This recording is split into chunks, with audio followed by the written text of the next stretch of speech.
You did not wait for me to draw near to you, but you clothed yourself with frail humanity. You did not wait for me to cry out to you, but you let me hear your voice calling me, and I'm forever grateful to you. I'm forever grateful for the cross. I'm forever grateful to you that you came to seek and save the lost. Father God, maraming pong salamat ngayong araw na ito na minsan pa ay magbubulay-bulay kami ng iyong salita. Ang dalangin po namin na patuloy mong bigyan kami ng karunungan at pagpalain mo ang lahat, Panginoon, na makakapanood nito. Maraming pong salamat sa iyo pong papuri. Sa pangalan ni Jesus, Amen. Magandang araw mga kapatid. Tayo ay nasa morning devotion na naman po at nagpapasalamat tayo sa Panginoon. Bagamat medyo matagal nasundan yung ating unang devotion, ay muli po tayong nagbabalik. Yan. So maraming pong salamat. Ngayong umagang ito, tayo po ay mag-aaral sa aklat po ng Lucas chapter 17 verse 11 hanggang 19. Yan.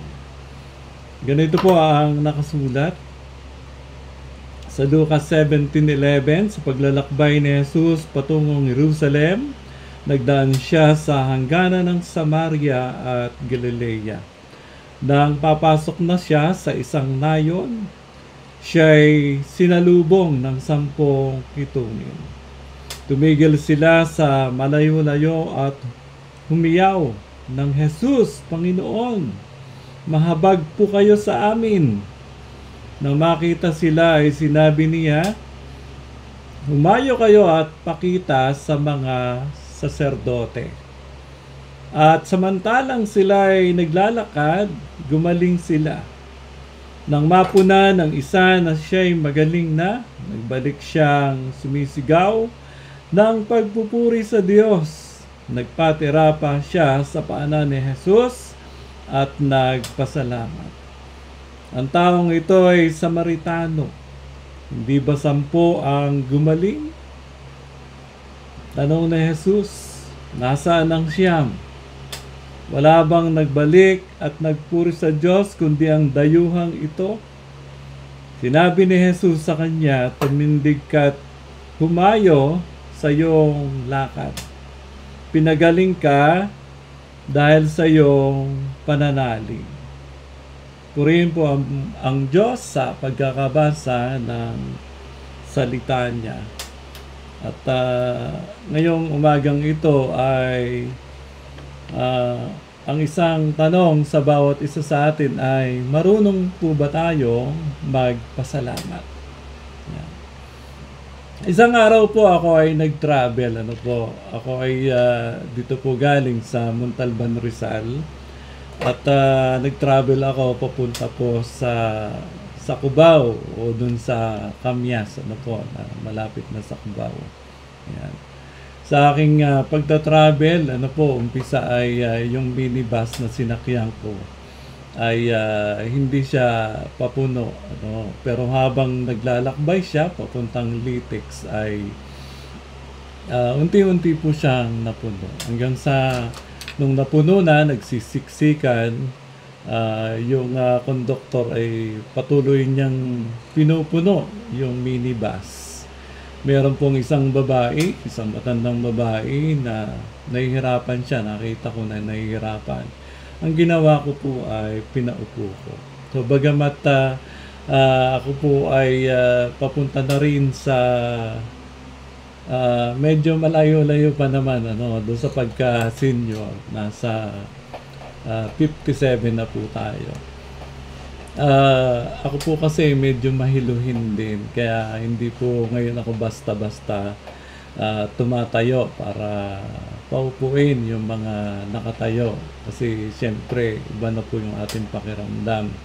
Yan, nung ako'y bata-bata pa, talagang gawain ko po yun na magpaupo.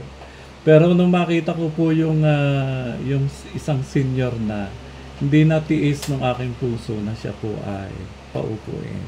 So nung siya po ay nakaupo na, siya po ay nagpasalamat. At nung pagdating ng lytics ay bumaba na po yung matandang babae. Meron naman pong isang pumalit na nakatayo na isang buntis. Nung siya po ay pinaupo ko, wala po siyang imik, umupo lang. Yung naunang matanda, nagpasalamat. Ito pong pangalawang buntis, parang dead ma lang po siya.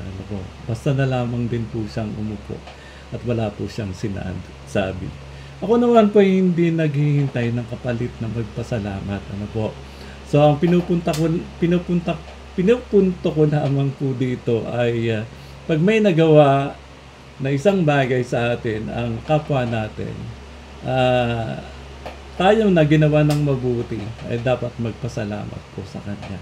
Sa ating teksto ngayon ay meron pong pinagaling ang Panginoong Hesus na 10 kitungin. At nung habang naglalakad yung mga kitungin, nakita nila sa kanilang sarili na unti-unti silang gumaling hanggang sa tuluyan na silang gumaling. Yung kanilang ketong ay nawala at yung kanilang balat ay naging malinis. So doon sa 10, yung isa ay hindi nagpatuloy doon sa kanyang paglakad. Ang ginawa po niya, bumalik kay Jesus. Pero yung siyam ay umalis na, hindi po sila nagbalik. Ayan. Ang sabi po ng ating binasa sa verse 17, sabi ng Panginoong Jesus, hindi ba 10 ang gumaling? Tanong ni Jesus. Nasaan ang siyam? Wala bang nagbalik at nagpuri sa Diyos, kundi ang dayuhang ito? Doon sa 19, sinabi ni Jesus sa kanya, tumindig ka't humayo sa iyong lakad. Pinagaling ka dahil sa iyong pananalig. So, makikita natin dito na kapag may ginawa ang Panginoon na isang himala o yung mga blessing, tinitingnan din pala tayo niya. Kung tayo ba ay marunong magpuri, magpasalamat doon sa ginawa ng Diyos sa ating buhay. Napapansin ko po yung mga tao kapag binigyan ng isang lollipop, di man lang makapasalamat po. How much more po kaya kung malaki yon? Siya ba ay magpapasalamat o hindi? So sa maliit man o malaki yung ating natanggap, ang nais ng Diyos ay muli tayo magbalik sa Kanya at magpasalamat. So, napakahalaga po mga kapatid sa ating buhay, yung pagpapasalamat. Tayo nga, di ba, pag halimbawa, nagbigay lang ng 1,000 tapos hindi ka nagpasalamat, di ba ang tao ba't ganon? Tinulungan ko na. Pero bakit hindi siya marunong magpasalamat? Kaya nga sabi ng Panginoon sabi dito, hindi ba't 10 ang gumaling? Tanda ng Panginoon, yung bilang ng kanyang pinagaling, 10. At ang sabi ng Panginoon, nasaan ang siyam? So kung titingnan po natin, sa kalakaran ngayon, maraming ganon. Hindi lang 10 yung binibigyan ng Panginoon, pero ang nagbabalik ay kokonti.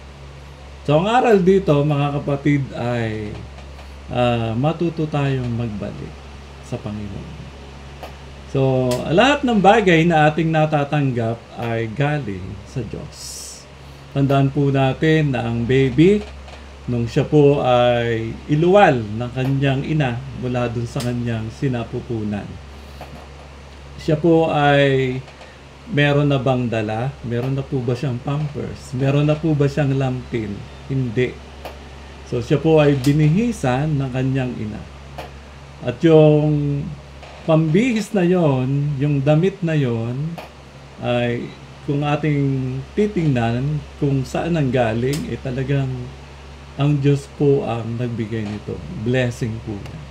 Lahat ng ating tinatangkilik ngayon, kahit ito, meron akong salamin, meron akong damit, lahat po yan ay galing sa Diyos.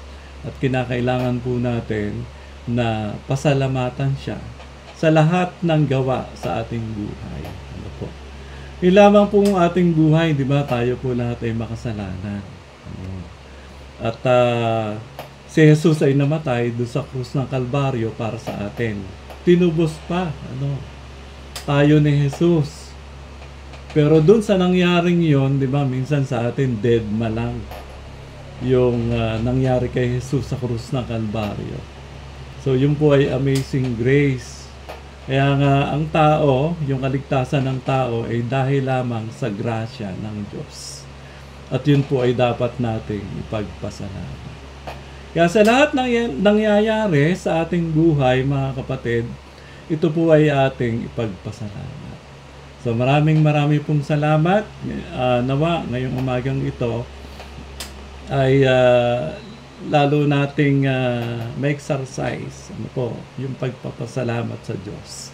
Patuloy natin siyang purihin palagi. At paggising pa lang po sa umaga ay magpasalamat ka na sa Diyos sapagkat ikaw ay buhay pa. So ngayong umaga na to ay tayo po ay mananalangin. Maraming pong salamat Panginoon sa umagang ito na patuloy mo kaming binibigyan ng kalakasan. At salamat sa message na ito'y kalakasan sa amin na dapat din na kami ay magpasalamat sa iyo. Lord, sino man sa oras na ito ang nakakapanood at siya ay merong karamdaman, Lord, pagalingin mo po siya. Ano mang karamdaman ito, kiniklaim po namin ang healing sa pangalan ni Jesus. Marami pong salamat kahit na doon sa time na ang mga kapatid namin ito ay may mga problema financially. Ikaw, Lord, yung mag-provide sa kanilang pangailangan. Akong salamat sa pangalan ni Jesus. Amen. Mangyari lamang po, mga kapatid, na tayo po ay mag-ment. Kung meron po kayong prayer request. At sa mga susunod po ay muli po tayong magbabalik. Maaring bukas, muli po tayong magbabalik. Marami pong salamat. Comment lamang po. At sa Diyos po ang papuri. God bless you po.